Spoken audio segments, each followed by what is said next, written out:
Hello there, this is Heirs to the Kingdom channel, and today's lesson we're doing chapters 11 and 12 in the book of Numbers.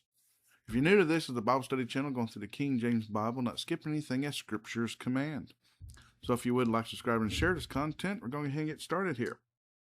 Now, chapter 11 starts off where chapter 10 left off at. It's just a continuation, and chapter 10 was ending at talking about, setting the ark, people moving. When the pillar rests on the tabernacle, you rest. If it rises up, pack up everything, walk day or night. And during the day, it's a pillar, looks like a cloud, and at nighttime, it looks like fire. And so, whenever the pillar of cloud rests on the tabernacle, so does the Israelites. They rest in their tents and wait. They were not really called to do any work except what they needed for their livestock and, for meals, which mostly was provided for with the manna from heaven and water from the ground. From my understanding, though, they didn't really do any eating of the meats. They had those for making sacrifices. Now, of course, some of them did eat, because it was food for the Levites and the priests and stuff. So, they did eat their livestock as well. But the whole time they were in the wilderness, they were provided for with manna from heaven. God bread. Angel bread. Either or. So, let's continue on here from that part. So they came down with all the rules, regulations to this, that, and the other about doing this and doing that. So that's where we start off now with chapter 11, verse 1. And when the people complained, it displeased the Lord, and the Lord heard it, and his anger was kindled, and the fire of the Lord burnt among them and consumed them that were in the uttermost parts of the camp. And the people cried unto Moses, and when Moses prayed unto the Lord, the fire was quenched. And he called the name of the place Taberah, because the fire of the Lord burnt among them. And the mixed multitude that was among them fell a-lusting, and the children of Israel also wept again, and said, Who shall give us flesh to eat? So, these same people witnessed all the miracles, the parting of the Red Sea, all the plagues to the Egyptians, the Passover, the manna from heaven, all this stuff. And here they are still complaining because God's provisions are not enough for them. Don't worry, we still do the same today. I'm guilty of it as well. Sometimes I want a little bit more than I have so I can get other stuff done. And so on and so forth. Most of us get that way. But, yeah. Let's continue on here. Verse 5. We remember the fish, which we did eat in Egypt freely. The cucumbers, and the melons, and the leeks, and the onions, and the garlic. But our soul is dried away. There is nothing at all beside this manna before our eyes. Most people would describe the manna being like donuts, eating donuts. But not donuts that kill you, make you fat, and cause diabetes. This would be sweet-tasting, lovable bread which you could easily live off of. Healthy for you. But anyways, I guess you just sit there and say it tastes like cake, sugary bread. But all the grains and whatever, all the healthy stuff in it. Stuff you can literally live off of. Verse 7. And the manna was as coriander seed, and the color thereof was the color of bdellium. Now, these seeds still exist today, so I'm going to read. I looked up coriander seed taste. So this is what the internet says that they would taste like. Warm, mild, and complex flavor characterized by bright citrus notes, resembling lemon zest or sage, with subtle earthly and nutty undertones. In other words, quite delicious. And of course, the bdellium, what the color of it would look like is translucent pearl white or yellowish white. And so this is where we get our description of what manna, eating of the manna, would be like. And I'm the type, I spent many years in the military though too, so I could eat the same thing every day as long as it's very nutritious. And especially if you could eat it a lot and not gain weight, because supposedly this stuff really didn't have the, it wasn't harmful, no dangerous calories or anything of that nature, because this was bread from heaven.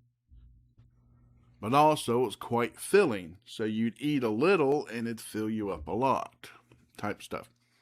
Kind of wish we had stuff like that today. I guarantee you a bunch of people would be able to lose weight, myself included. But yeah, anyways, yeah, they complained about this. This had nothing involved with killing animals and this, that, and the other, but some people just, they're not happy even though they got a good thing going.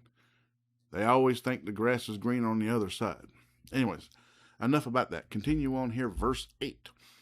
And the people went about and gathered it and ground it in mills, or beat it in a mortar, and baked it in pans, and made cakes of it, and the taste of it was as the taste of fresh oil. So you're going to give up that nice taste of the coriander seed just to put oil on it.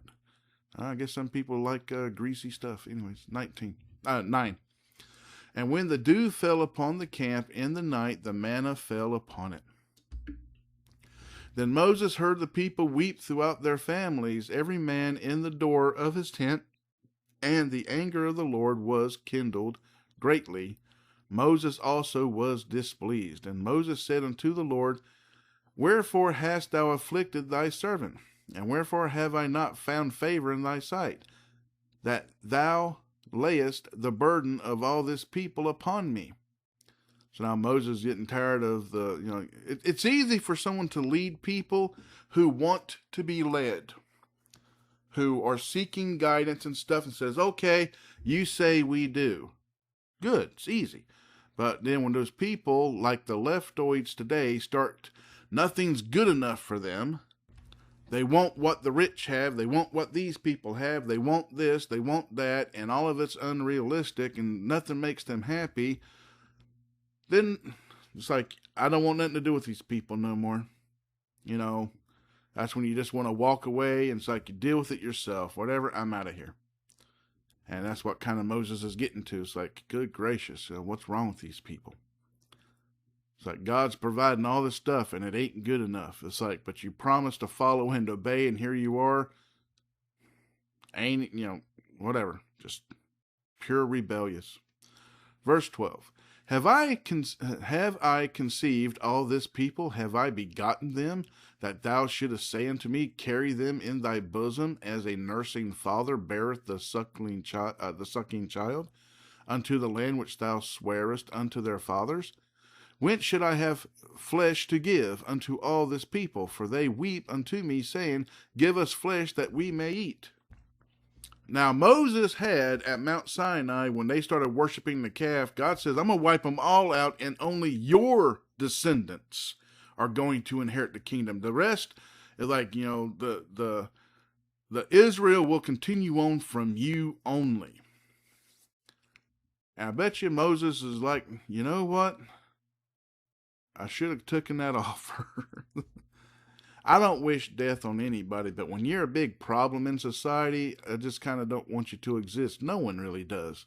When you're just a burden to everybody and everything because of just how you want to be, which is opposite of what everyone else, wants to just go with the flow. You get the idea, but I wonder at this time Moses like, yes, God, you knew what you were saying then. I shouldn't have gotten away. And that's what we got to learn in life. When God says, we just do. It's like, you know what? You do know better. I'm not going to argue with you. And, we learn that it's easier that way. But moving on, verse 14. I'm not able to bear all this people alone, because it is too heavy for me. And if thou deal thus with me, kill me, I pray thee, out of hand, if I have found favor in thy sight, and let me not see my wretchedness.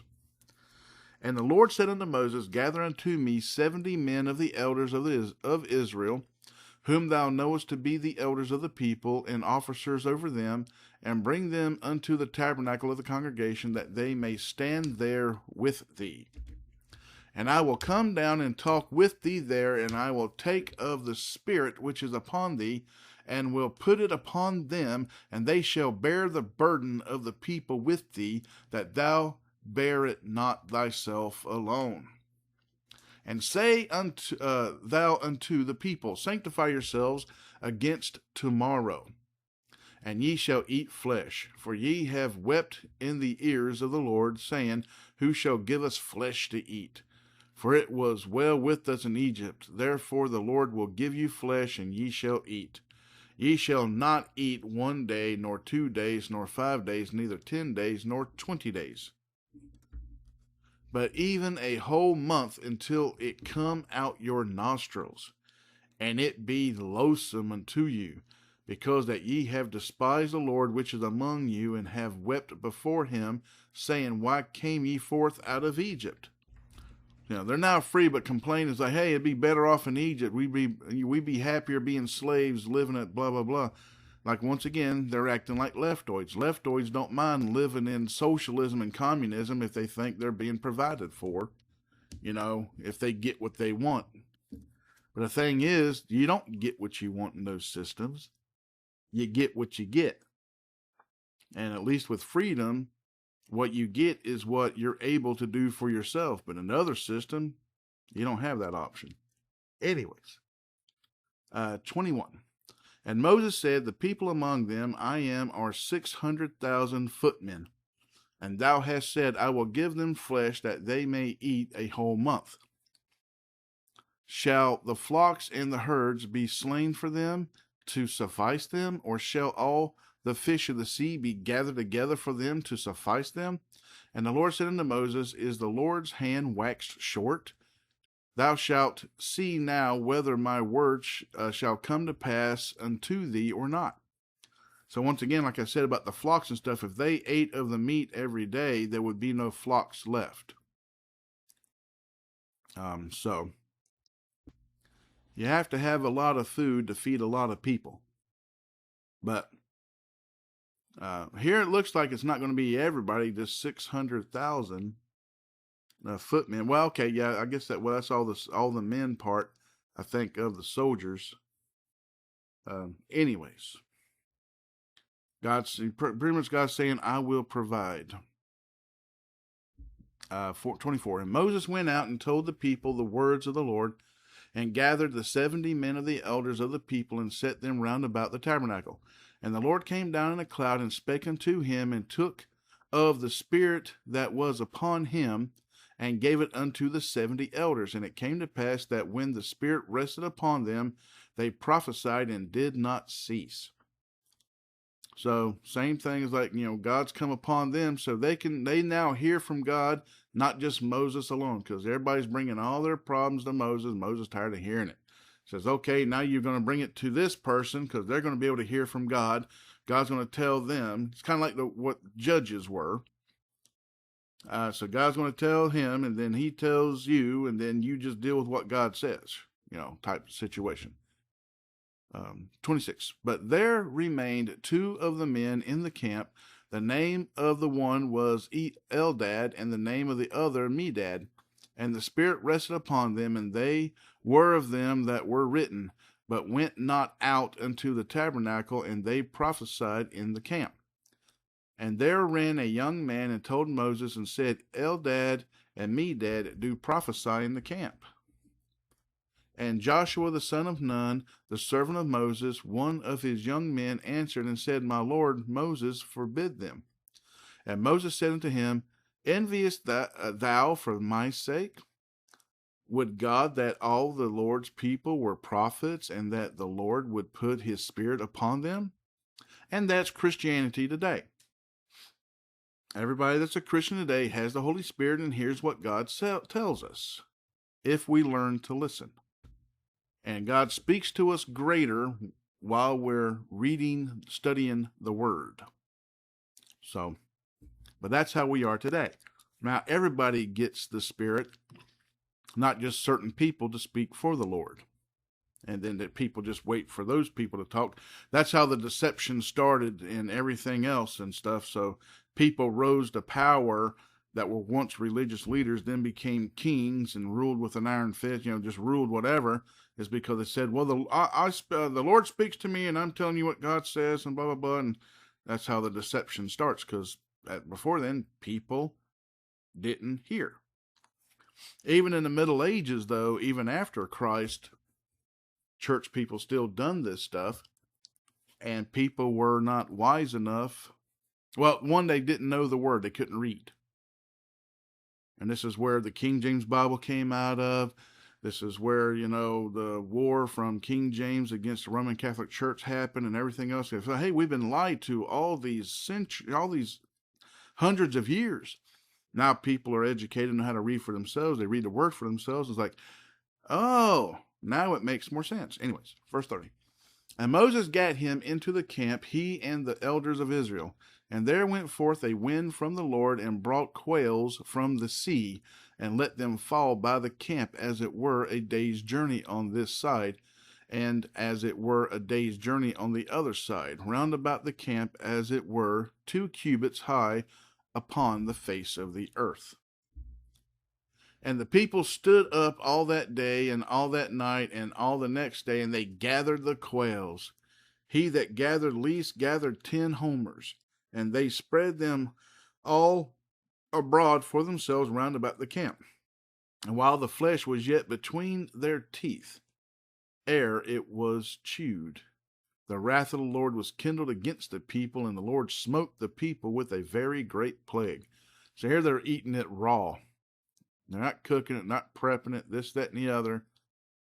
Supposed to be made kosher and everything else. And it's like, there's just the greed, the gluttony of it all. Verse 34.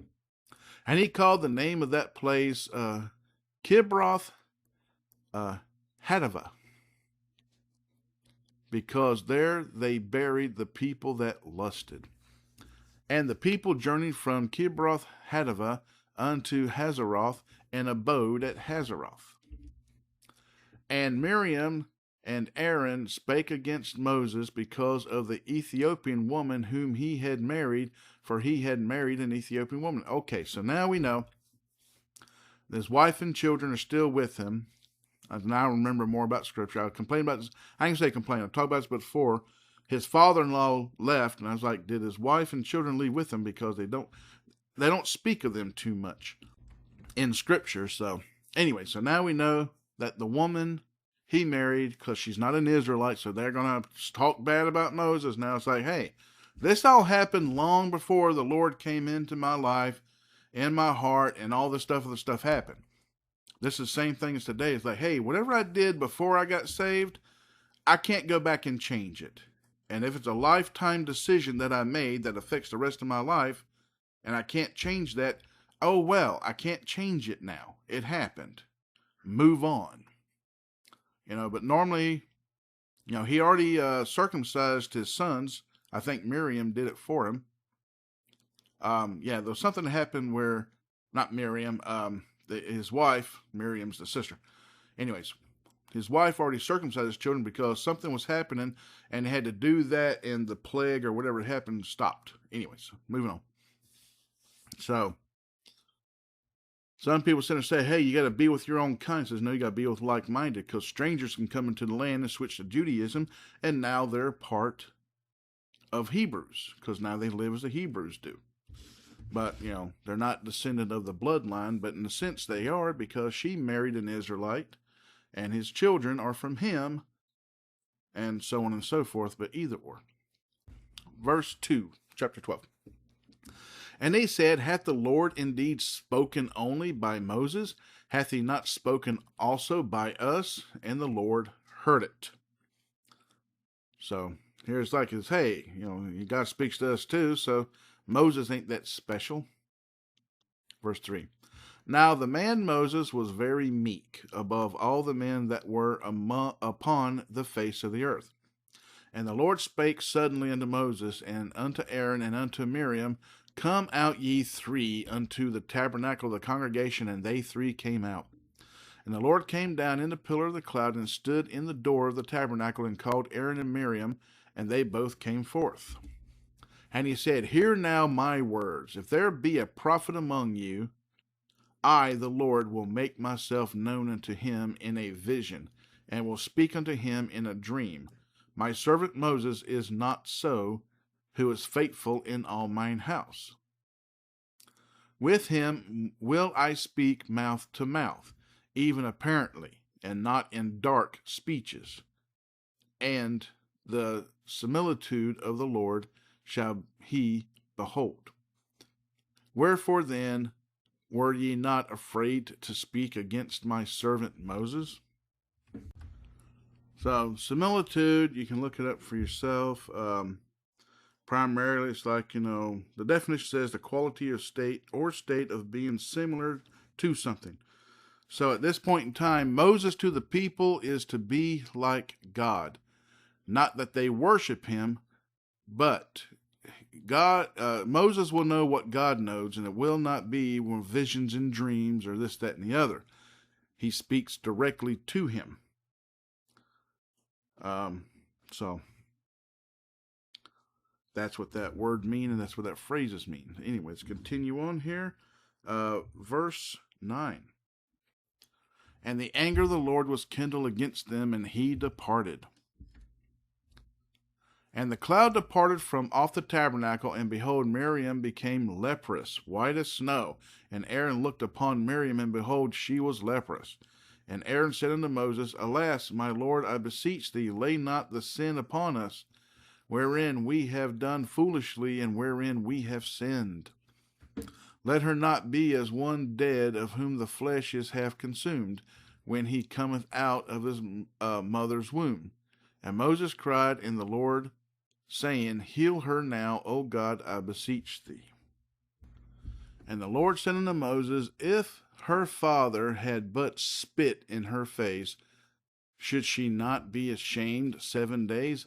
Let her be shut out from the camp 7 days, and after that let her be received in again.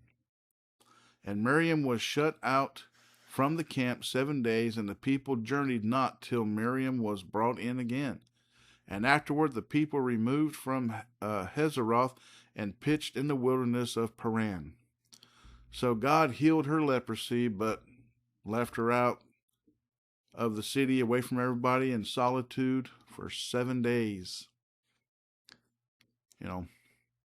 Sometimes God has to do things so we understand him and get the point. But that's the end of this lesson today. Yeah, chapter 12 was quite short, only 16 verses. Next lesson with 13 and 14 should go pretty quickly, unless there's a lot to stop and talk about. There's always stuff to stop and talk about, where it's like, a lot of this stuff applies today in the similarities of, the lessons of it. I said, the Israelite law we're not under, but this stuff is not Israelite law that we just kind of spoke about. With questioning the Lord, acting rebellious, speaking ill of others. These rules that still apply today. It's still sin. But anyways, I'm going to go ahead and end this lesson here for today. And so, pray. Pray for yourself. Pray for others. The lost, the found, everybody, everything, all situations, everywhere. Pray for yourself that you stay on the straight and narrow, and pray for the lost that they find the straight and narrow. Always something to pray about. And don't forget to give God all the praise, glory, and worship, and thanks in everything, the good, the bad, the ugly, and the indifferent. So, until next time, God bless, good day, and goodbye.